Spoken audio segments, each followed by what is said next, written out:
Santo Deus, soberano Pai, graças nós te damos, Senhor, porque a Tua palavra será lida agora, ó Deus, será exposta, e que os ensinamentos vindo da Tua palavra, que eles possam ir de encontro aos nossos corações, que nós possamos, ó Pai, aplicá-los em nossas vidas, e que o Teu Santo Espírito, ó Pai, aplique em nós, ó Pai, que nós possamos ser apenas um instrumento Teu, aqui nesse instante, Senhor. Use, ó Pai, use-me como o Senhor bem entender para que possamos transmitir a Tua palavra. Em nome de Cristo Jesus que nós oramos. Amém. Nós iniciamos no domingo passado uma nova série de sermões no livro de Esther. E o Senhor nos conduziu a escolher esse texto e nele nós estudamos o quê? O que é uma vida no exílio, uma vida fora de casa. Tá? Nós somos cidadãos dos céus, vivendo aqui na terra. E essa maravilha bíblica passa longe da terra prometida. Esse ensinamento do livro de Esther passa na Pérsia. Nós vimos na semana passada, que o rei deu uma festa de 187 dias para mostrar o que? A sua opulência, a opulência do seu império. E nós vimos que tudo caiu por terra quando o quê? Quando a rainha não quis comparecer diante do rei. Ele não era tão poderoso assim. E aí nós vimos que ele pediu ajuda dos sábios da época. Eu brinquei aqui dos universitários, Quando eu disse universitários, eu lembrei do Show do Milhão na hora, Quem lembra do Show do Milhão tinha ajuda dos universitários. E devido à falta de controle, devido à embriaguez que eles estavam, e o texto no original ele diz isso, que eles estavam embriagados, eles promoveram leis tolas, leis indevidas. E hoje nós veremos como é difícil viver aqui sendo cidadão dos céus. Cidadãos da terra, cidadãos dos céus vivendo aqui na terra, Como é difícil. Vamos ler os versículos de 1 a 4, irmãos. Passadas essas coisas, e apaziguado já o furor do rei Assuero, lembrou-se de Vasti, e do que ela fizera, e do que se tinha decretado contra ela. Então disseram os jovens do rei que lhe serviam: tragam-se moças para o rei, virgens de boa aparência e formosura. Ponha o rei comissários em todas as províncias do seu reino, que reúnam todas as moças virgens de boa aparência e formosura, na cidadela de Suzã, na casa das mulheres, sob as vistas de Hegai, eunuco do rei, guarda das mulheres, e deem-se-lhes os seus ungüentos. A moça que cair no agrado do rei, essa reine em lugar de Vasti. Com isto concordou o rei, e assim se fez. Nós vivemos dias difíceis, irmãos. Este é o 7º ano do reinado do rei Assuero. Passou-se 4 anos desde o capítulo 1. Passou-se 4 anos. E nesse intervalo de tempo, o que tinha acontecido? O rei que havia dado uma grande festa, e a festa dele não era sem motivo, por quê? Porque ele precisava de um exército. E ele estava em guerra contra a Grécia. E é aquela famosa guerra de Termópilas, que nós conhecemos. Eu falei um pouquinho semana passada, a guerra famosa dos 300, onde 1000 homens gregos, contando com 300 espartanos, liderados por Leônidas, eles aniquilaram 10.000 homens dos soldados persas em apenas um só dia. Então esse período de silêncio aí que a Bíblia não registrou é porque Xerxes, o rei Assuero, estava em guerra. E é essa guerra que o historiador Heródoto deixou registrada para a gente. Agora o rei já mais calmo, já havia passado o seu furor.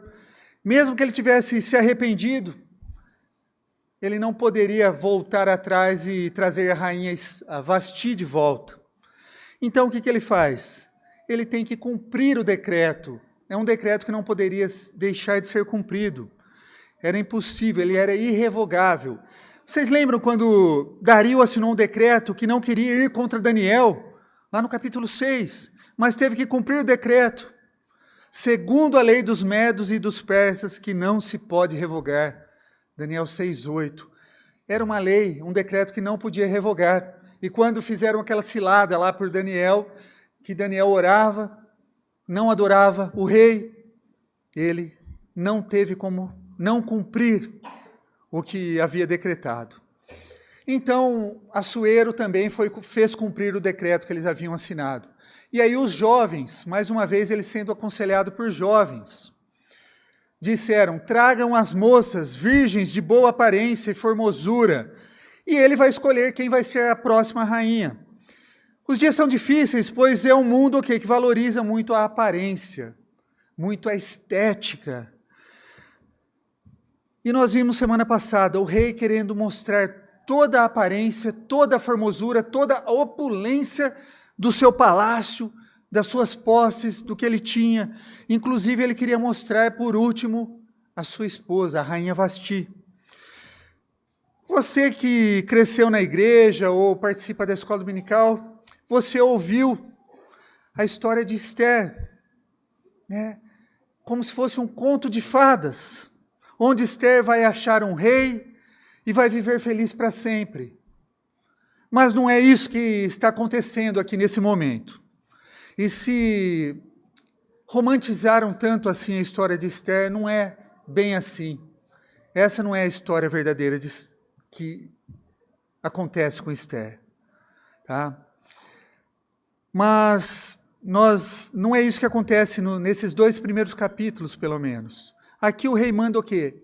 Buscar as moças. Esse buscar, o que significa? É retirar da casa delas, capturar, sequestrá-las, tirar as jovens das suas famílias. Elas nunca mais voltariam para os seus lares, elas não poderiam ter famílias. Mesmo que o rei não as escolhesse, elas não voltariam mais para os seus lares. Então começa a cumprir o decreto em todo o reino. E passaram o quê? A procurar as moças virgens, de boa aparência, formosura. Eles abrem, então, praticamente o quê? Um concurso de beleza, só que é um concurso onde as moças não se inscrevem, elas são tiradas da sua família. E nesse reino, esse concurso de beleza, o que está acontecendo? Não é como que a gente pensa, né? Elas não tinham escolha nenhuma de participarem. São retiradas à força. É isso que o texto no original ele nos ensina. Sequestradas das suas casas. Elas tinham que passar uma noite com o rei. E se o rei gostasse delas, elas iam para uma casinha separada. E se o rei não gostasse, elas iam para um harém e ficariam à disposição do rei para quando ele quisesse usufruir delas. Tá? E o fator determinante desse concurso não era ética, mas era estética. Imagine você que tem filha. Se o rei gostasse da sua filha, ele iria na tua casa, ia retirar a sua filha à força, ir embora, e você nunca mais veria sua filha. Você nunca mais teria contato com ela. E talvez você não veria mais ela. Que coisa horrível que estaria acontecendo aqui. Mas uma pergunta eu faço para refletirmos. Será que isso acontece nos dias de hoje? Será que algumas mulheres não se entregam aos homens apenas pelo que eles podem oferecer por elas? Apenas para que elas possam possuir ou passam a ter? A nossa sociedade sempre privilegiou o quê? O que podemos chamar de cultura da beleza. Isso tem escravizado mulheres. Isso tem feito com que muitas mulheres sempre sonharam com um padrão de estética, de beleza, que é vendido na televisão, hoje é vendido na internet. E algumas, para obter esse padrão, elas correm atrás e fazem até o que não é possível fazer. Nós enfrentamos um mundo quebrado, irmãos. Um mundo despedaçado pelo pecado. E muitas vezes nós sofremos a consequência, o quê? Consequência de decisões tomadas por outras pessoas. Vejamos a partir do versículo 5. O versículo 5 é a primeira vez que nós vamos ver aqui na história que começa a aparecer o povo de Deus. Como nós vimos, o livro de Esther é um livro que não aparece o nome de Deus. Deus age em oculto. Mas aqui aparece pela primeira vez o povo de Deus. Olha atenção ao versículo 5. Ora, na cidadela de Suzã, havia certo homem judeu, benjamita, chamado Mordecai, filho de Jair, filho de Simei, filho de Quis, que fora transportado de Jerusalém com os exilados, que fora deportados com Jeconias, rei de Judá, a quem Nabucodonosor, rei da Babilônia, havia transportado. Ele criara a Radassa, que é Ester, filha do seu tio, a qual não tinha pai nem mãe, e era jovem bela, de boa aparência e formosura.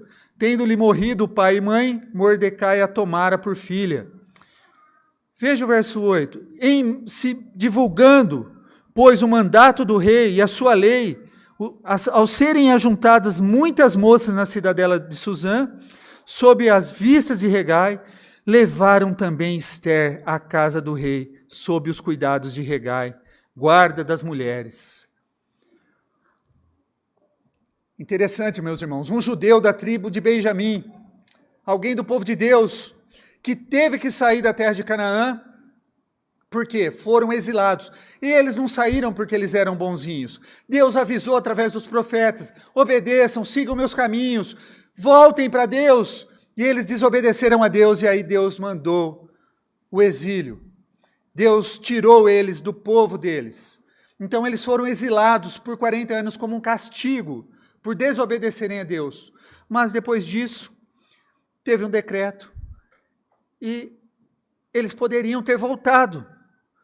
E aí a pergunta é, por que eles não estão na terra prometida? Por que Mordecai está aqui ainda na Pérsia? Por não cumprirem a lei de Deus, que eles foram expulsos de Canaã, mas por enfrentarem consequências talvez de outros. Erros dos outros, foram exilados na Babilônia. Mas quando Ciro decretou que os judeus podiam voltar para Jerusalém, para a terra prometida, eles não voltaram, eles ficaram lá. E ele criou a sua prima, Ester, Radassa, é uma órfã. Não tinha pai nem mãe, foi criada por o seu primo, criou como se fosse a sua filha. A segunda personagem é ela, Ester. Radassa é o nome judaico, mas tem muito, que tem um nome persa que é Ester, estrela. Talvez não tenham voltado porque pensaram assim, Imagina, aqui nós prosperamos, aqui nós conseguimos constituir família, aqui nós temos filhos, o que nós vamos fazer de volta lá em Canaã? Por que nós vamos voltar para a terra? Para Belém, para a terra que mana leite e mel, para a terra prometida que Deus reservou para o seu povo, por que eu vou voltar para ela? Eles gostaram do lugar onde eles estavam, eles não queriam voltar. Percebe que eles não são mais obrigados a ficarem na Pérsia, e eles não querem voltar, eles não querem, eles estão encantados com o mundo que eles vivem. Mordecai, algumas traduções, Mardoqueu, é uma referência para uma divindade babilônica chamada Marduk, um deus Marduk. Mordecai vivia na cidadela de Suzã. Cidadela, quando você ouve a cidadela de Suzã, dentro do palácio ali. Aquele povo que vivia próximo ao palácio. Essa é a cidadela de Suzã. Então ele tinha influência, ele não era qualquer pessoa. Ele tinha ali ele morava junto com os empregados imperiais. E não na cidade de Suzã. Em si, isso vivia no palácio. O que acontece com a gente hoje? Nós vivemos aqui na terra, nesse mundo caído, quebrado, cheio de mazelas, cheio de problemas, e parece que a gente está gostando desse mundo. Tem tanta coisa boa aqui, não tem? A gente fala assim, não acaba não, mundão, A gente não quer. A gente não quer voltar para casa, nós não somos daqui, nós somos peregrinos nessa terra, nós estamos de passagem assim como quem? Como esses personagens que foram exilados, mas eles se encantaram, e muitos de nós cristãos estamos se encantando com a terra, estamos gostando demais das coisas que a terra tem para nos oferecer, e esquecemos que nós somos cidadãos dos céus. Esquecemos.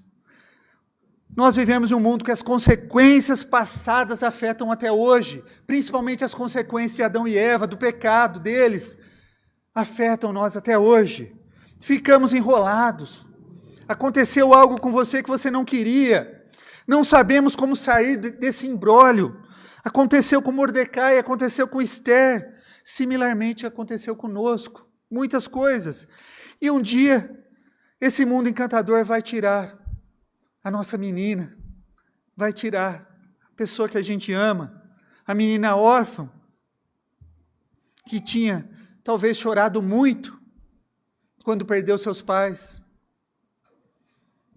mas que Mordecai amava e cuidava como se fosse a filha dele. Esse mundo nos usa, esse mundo nos descarta, nós sofremos consequências de decisões tomadas por outras pessoas no passado, e isso nos leva a ter o quê? A necessidade de pedir ajuda para alguém nos libertar da prisão desse mundo. Por que eu estou gostando tanto desse mundo se eu não sou desse mundo? Eu preciso de ajuda, está entendendo? É isso que eu estou precisando. Você precisa ser livre, e há um rei melhor do que Assuero, do que o rei Xerxes.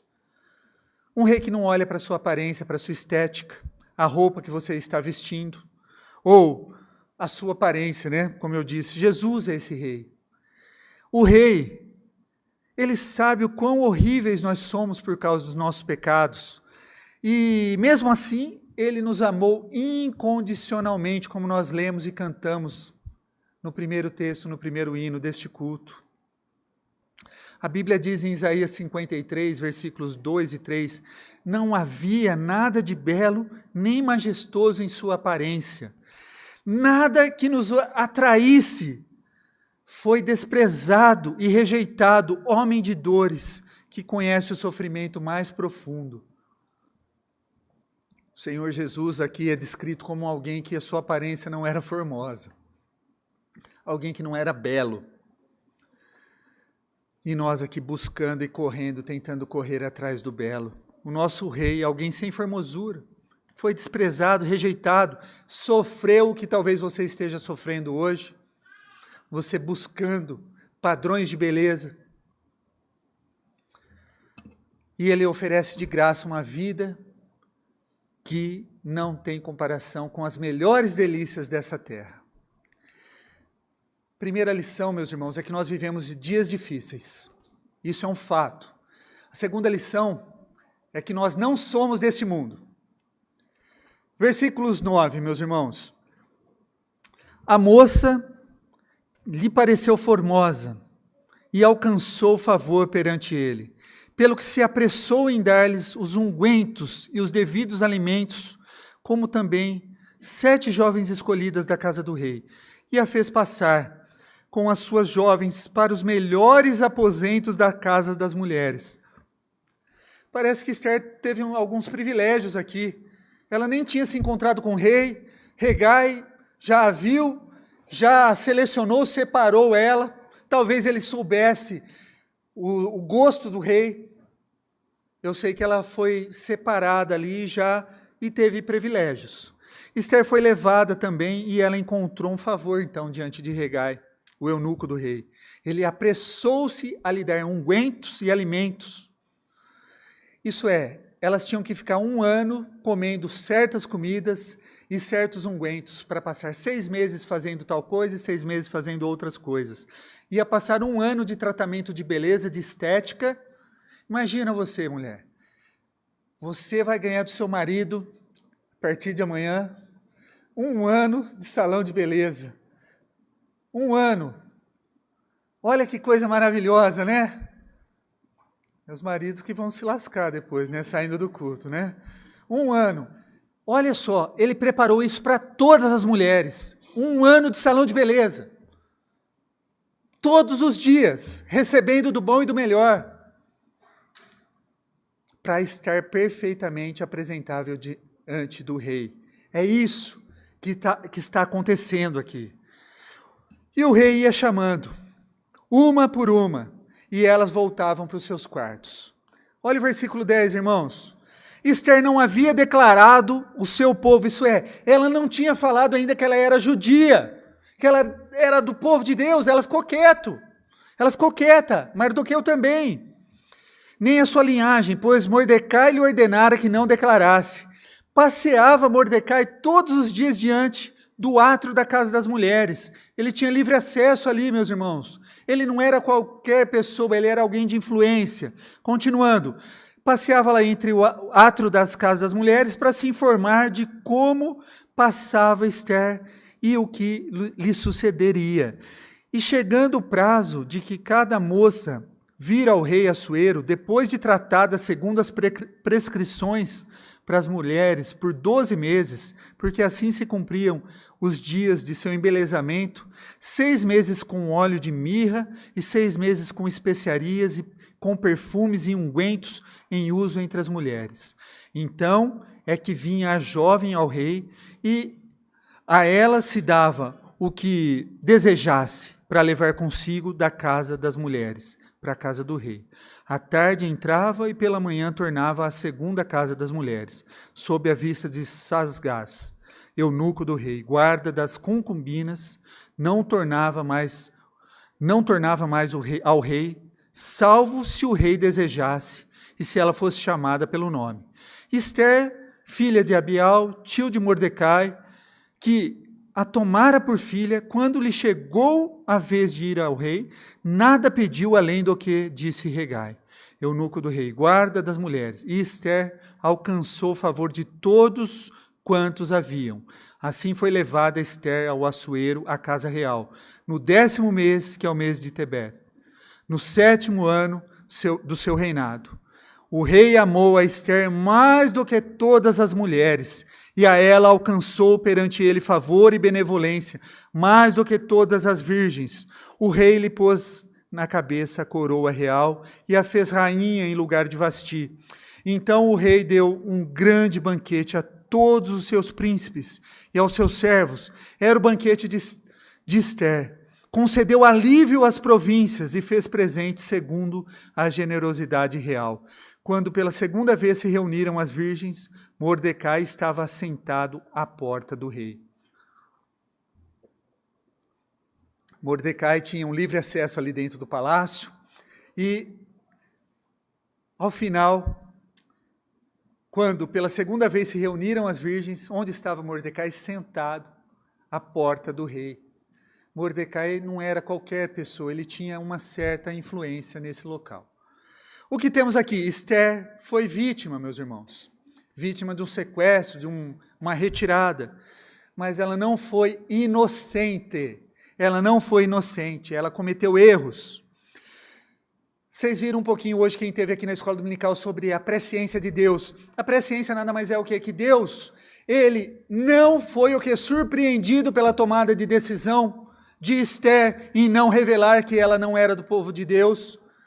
Deus já sabia que ela faria isso, mas não foi Deus que fez ela fazer. Então ela é responsável pelos atos dela. Por quê? Porque ela se omitiu de dizer que ela era do povo de Deus. Ela ficou calada, ela obedeceu Mordecai. E isso não surpreende Deus, porque Deus sabe de todas as coisas. Ester cometeu os erros diante de dias difíceis. E nós cometemos erro. Corremos o risco de esquecer que somos cidadãos dos céus e não da terra. E para fazer isso, muitas vezes agimos como agentes secretos de Deus. Talvez você lá no seu trabalho está sendo igual Ester foi aqui. Ninguém sabe que você é crente lá. Ninguém sabe que você frequenta uma igreja evangélica, que você professa a fé em Jesus Cristo, o Senhor e Salvador da vida. Não revelamos a identidade que temos, muitas vezes porque temos medo, temos vergonha, não sei. Ou estamos tão influenciados pela cultura que nós vivemos. Ela não disse que era judia porque Mordecai pediu para que ela não dissesse. Eles estão assimilados pela cultura. Se você observar melhor, como eu disse, Mordecai passeava e Mordecai estava sentado ali, num lugar de destaque. A porta era o lugar onde realizava negociações, irmãos. As mulheres ficavam sentadas, à porta ali, diante Ele ficava sentado diante da sala das mulheres, à porta do rei. Tá? Ele ficava ali. Isso quer dizer que ele, como eu disse já algumas vezes, não era qualquer pessoa. Ele tinha informações privilegiadas, acesso. Ele estava lá. O império sempre quis mudar o nome das pessoas, dos estrangeiros. Hadassa quer dizer o quê? Murta. Murta é uma planta, uma plantinha resistente, que ela sobrevive até ao deserto. Ela sobrevive até o calor e o tempo árido do deserto. Mas Esther também possuía um nome persa, né? Hadassa tinha o nome de Esther, que é um nome persa, um nome também para uma divindade grega, significa estrela. Ela parece viver bem com esse nome persa. E nós corremos o risco também de viver tão bem aqui nessa terra e esquecer que nós não somos cidadãos da terra, que nós somos peregrinos aqui nessa terra. Nós começamos a levar a vida com as regras deste mundo e, consequentemente, obtemos favores deste mundo. Quando eu disse que Esther não era aquela do conto de fadas, é porque quando olhamos para Daniel, Daniel não se contaminou. Daniel foi levado por Nabucodonosor. Daniel e os seus amigos não se contaminaram. Eles procuraram resistir ao máximo que eles puderam para honrar a Deus e sofrer as consequências que tinham que sofrer. Era a fornalha, a cova dos leões, eles sofreram e Deus os guardou. Deus aqui em oculto está agindo também, meus irmãos, de uma maneira misteriosa que nós não sabemos. Já a Hadassa, ela come de tudo que foi oferecido.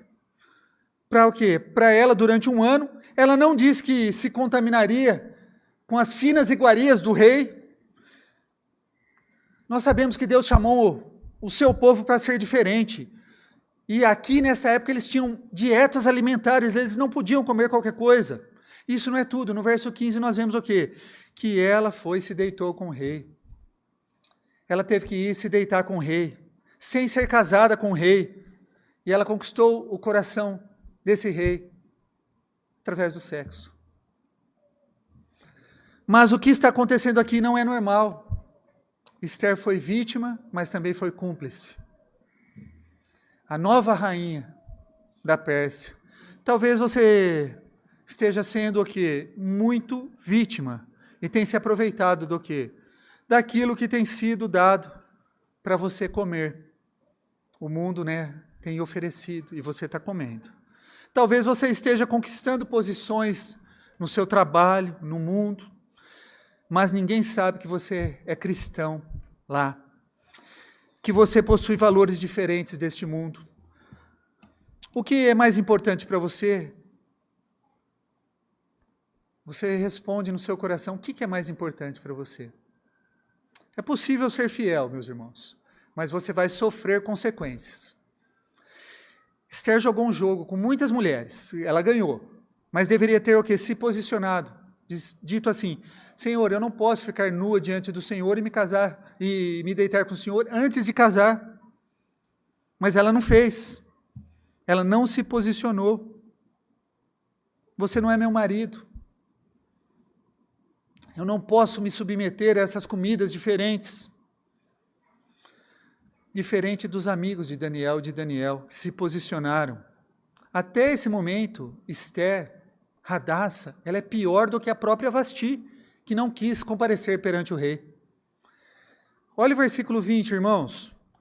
Esther não havia declarado ainda a sua linhagem e o seu povo como Mordecai lhe ordenara, porque Esther cumpria o mandato de Mordecai como quando a criava. Mordecai devia ter ensinado a ela a amar a Deus sobre todas as coisas.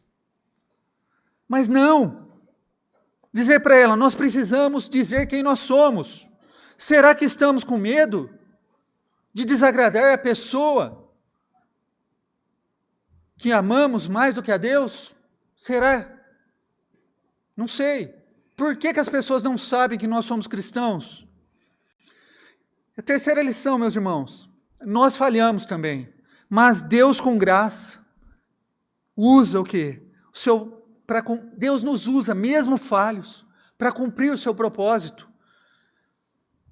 Irmãos, a mão de Deus, invisível aqui nesse livro, onisciente, está operando por trás das cortinas, dos olhos humanos, e na nossa vida não é diferente. Eu não sei se você está tão envolvido com esse mundo, com as coisas desse mundo, que você não está entendendo tudo que está acontecendo na sua vida, mas Deus está agindo por trás. Deus está agindo. O resultado da promoção de Esther à rainha, qual foi? Foi alegria e bênção, por toda parte. Quando o rei estava feliz, o que ele vai fazer? Opa, vamos diminuir imposto, vamos aliviar para todo mundo, vamos dar festa, vamos comemorar. Assuero ficava feliz em Suzã, toda a cidade ficava feliz também, porque havia um ciclo de felicidade. No verso 18, lemos que o rei deu festa, reduziu impostos, porque os impostos eram perdoados, as dívidas, né? Distribuiu presentes. Olha que interessante, irmãos, mesmo crentes, podemos errar, e um crente, mesmo em pecado, que é o caso aqui de Esther e Mardoqueu, estão abençoando outras pessoas, a não crentes. Olha que interessante isso, mesmo cristãos, mesmo os crentes em pecado, eles vão abençoar outras pessoas, por quê? Porque a graciosa mão de Deus, invisível, onisciente, agindo por detrás de todas as coisas. Mas, irmãos, nós podemos pensar assim, isso é perigoso, né? Porque se Deus está abençoando pessoas através de mim, eu estou vivendo uma vida boa aqui, tranquila nesse mundo, para que eu vou mudar, né? Isso é perigoso, porque dá a entender que a gente não vai querer mudar, que a graça de Deus é maior que o nosso pecado, então não preciso mudar. É perigoso, porque pode levar-nos a achar que nós não precisamos mudar.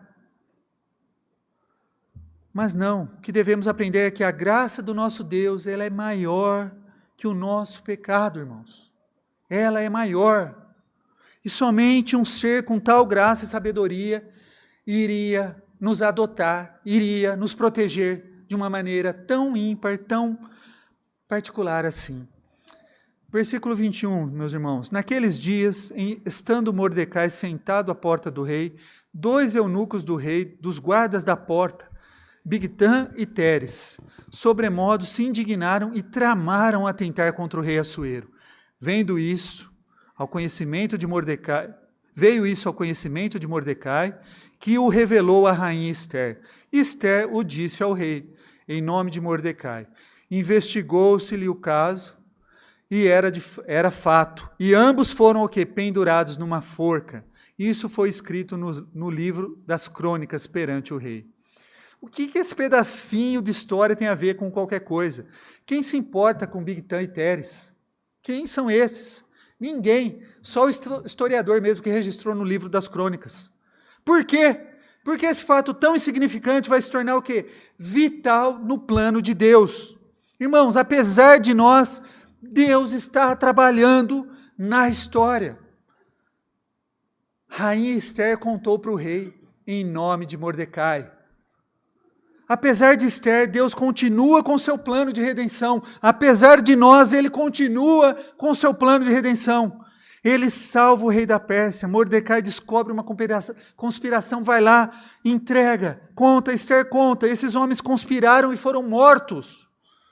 E Deus continua agindo graciosamente, mesmo quando nós fracassamos. Foi o caso de Esther, talvez seja o caso de alguém aqui hoje. Se há esperança para Mordecai, e Esther há esperança para você.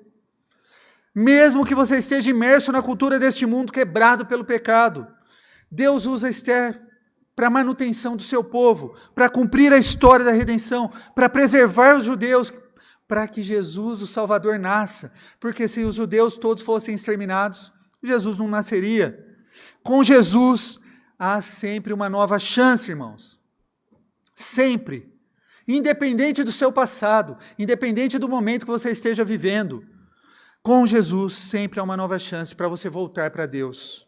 Reconciliar as coisas, arrumar o que precisa ser arrumado, deixar Deus realizar o extraordinário na sua vida, confiar que Ele não perdeu o controle e não se vender para esse mundo. Nessa noite, irmãos, nós vimos que nós vivemos em dias difíceis, que nós não somos deste mundo. e que nós falhamos, mas a graça de Deus, apesar de nós, nos usa para cumprir os seus propósitos. Não diga para as pessoas assim, seja igual a Esther. Não. Ela foi negligente, ela foi omissa. O povo de Deus é composto por pessoas pecadoras. Mas Abraão mentiroso, Moisés assassino, Davi adúltero, Paulo perseguidor da igreja. Por isso nós precisamos de ajuda, irmãos. Não acha que você está bem, não. Peça ajuda para Deus, independente da posição que você está, as lutas que você tem vivido, no seu particular. Ou se você acha que você não está vivendo lutas, aí que você precisa mesmo de ajuda de Deus. Nós devemos dizer assim para as pessoas, seja como Cristo. Ele é o nosso herói, o maior exemplo. Ele pagou o que nós não podíamos pagar, sofreu o que nós não podíamos sofrer. Os nossos erros já estão pagos por Cristo na cruz, assim como os de Esther foi pago. A semelhança de Esther, Jesus foi adotado por José, foi tentado pelas coisas deste mundo, mas sem se contaminar. É interessante, tem a ver com a aula de hoje da escola dominical também. Jesus, ele foi tentado, mas ele escolheu não pecar. E isso não surpreendeu a Deus Pai. Deus sabia a escolha de Jesus. Assim como ele sabe as nossas escolhas ruins e as nossas escolhas boas. Ele não se pecou, ele não se contaminou. Pelo contrário, ele purificou e purifica até hoje a todos que vêm até ele. A nossa caminhada cristã, meus irmãos, quando chegamos nesse ponto, nós pecamos, sabemos que estamos pecando. A gente fala igual o apóstolo Paulo lá em Romanos 7. O bem que eu queria fazer eu não faço, e o mal que eu não queria eu faço. Muitas vezes nós deixamos nos levar o quê? Pela nossa natureza pecaminosa. Ou por gostar de viver nesse mundo. Se você ainda está o quê? Perdido, imerso nesse mundo, peça a ajuda de Deus. Procure a ajuda de Deus. Ele pode restaurar a sua vida. Não importa quão quebrada ela esteja. Ele pode tirar você de um poço de lama, de um tremendal de lama e colocar os seus pés sobre a rocha. Assim como Esther passou um ano de tratamento ali de beleza, nós passamos uma vida de tratamento diante de Deus, que é chamada de santificação. E cada dia Deus vai o quê? Tirando coisas, nos purificando. Nós passamos nesse processo para nos encontrar com o noivo. Nós somos a igreja, a noiva de Cristo. E nós vamos ter a bodas, uma festa muito maior do que a festa que a Açoeiro deu. A bodas do Cordeiro. Nós vamos encontrar com ele. Como está o seu tratamento para encontrar com o Rei dos Reis e Senhor dos Senhores? Oswaldo Montenegro, numa música, ele diz assim, onde você ainda se reconhece? Na foto passada ou no espelho agora? Olha que dia glorioso esse dia há de ser, quando nós encontrarmos com Jesus. Como é difícil aguardar sem tomar decisões erradas. É muito difícil, irmãos. Mas vai passar e será melhor do que as maiores delícias dessa terra. Nunca se esqueça, nós não somos daqui. Nós somos das regiões celestiais. Que Deus nos abençoe, irmãos.